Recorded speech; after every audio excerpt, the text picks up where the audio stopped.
Which hardware wallet should you choose? The flagship Ledger Nano X or the newly released Ledger Nano S Plus? And spoiler alert, my recommendation is going to save you some money. Now, as you've probably seen when comparing these devices online, they're extremely similar. They both can hold up to 100 unique cryptocurrencies, they both are compatible with about 50 different crypto wallets, and they both protect your private keys with a secure element. And they also have the same 128 by 64 pixel resolution display, and they both connect to your computer via a USB-C connection. So what are the differences between these devices? Well, there's primarily three main differences that you need to be aware of: the price, the battery, and Bluetooth. First, if you've looked at these at all, you'll probably know that the new Nano S Plus is about half the price of the Nano X. The Ledger Nano X is priced at $149, but the new Nano S Plus is only priced at $79, an entire $70 cheaper. So what do you actually get if you spend $70 more and you upgrade to the Nano X? Well,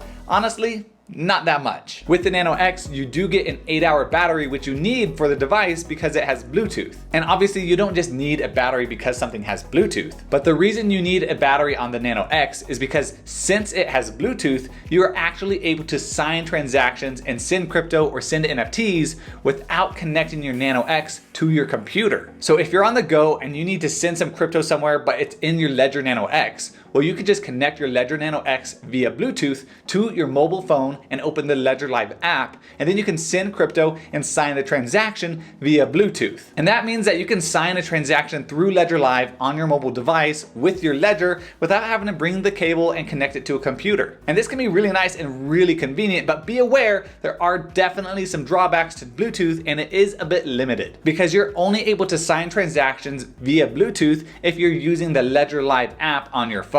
This means that if you're trying to buy crypto or an NFT on OpenSea and you're using a MetaMask or a Coinbase wallet, you're not going to be able to sign that transaction because you can only sign transactions through Ledger Live. So if you're trying to buy a new NFT on OpenSea with MetaMask, you're going to have to go the old-fashioned way, break out the cable, connect it to your computer, and then sign the transaction that way. Now, in terms of the footprint of these devices, the Ledger Nano X is actually a bit bigger and slightly heftier than the Nano S Plus. The Nano X weighs in at 34 grams versus the 21 grams of the Nano S Plus, which you can definitely feel when you're handling these devices. And because of that extra weight, the Nano X does feel a bit more premium, and it doesn't feel as plasticky and as lightweight as the Nano S Plus can tend to feel. And the Nano X has circle buttons built into the body of this device versus the buttons on top of the Nano S Plus. They both work exactly the same, they're just in different positions on the device. So those are really the only differences between these two devices: the price, the weight, the feel, the battery, and the Bluetooth. So which one of these two devices should you consider? And should you also consider the third Ledger device, the Ledger Nano S? Unless price is your absolute main decision factor, do not buy the Ledger Nano S. It's so far behind the other two that you shouldn't even really consider it. It's definitely the cheapest of the three, coming in at only $59,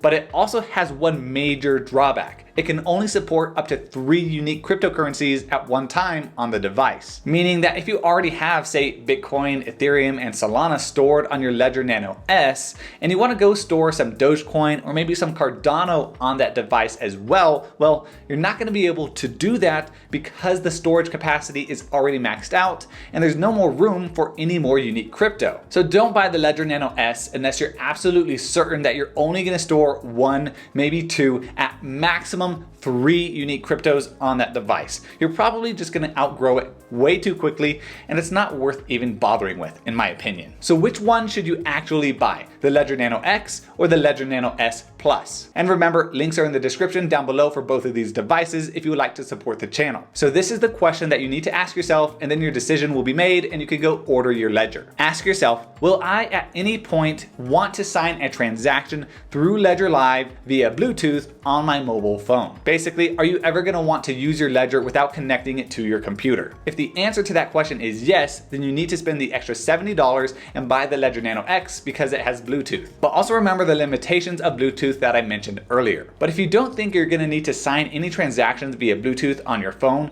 and you don't really mind just taking the cable, connecting it to your computer, and signing transactions that way, go with a Ledger Nano S Plus and save the $70. Now, if I were in your shoes looking to buy my first Ledger wallet, or maybe my first hardware wallet in general, which one would I be buying? And keep in mind that I've been using the Ledger Nano X for quite some time now, and up until this point, it's been my favorite hardware wallet, and it's where I store the majority of my crypto and NFTs. But honestly, I've never even used the Bluetooth feature, not even once. If I had to buy a hardware wallet right now as my only wallet, the one I would be buying is the Ledger Nano S Plus. There's really no sense in spending that extra $70 when these devices are really so similar. I think that the Ledger Nano S Plus is the best bang for your buck hardware wallet that you can buy right now, and it's my new favorite. And once you buy yours, you're gonna need to set it up. So make sure to go ahead and click on this video right here.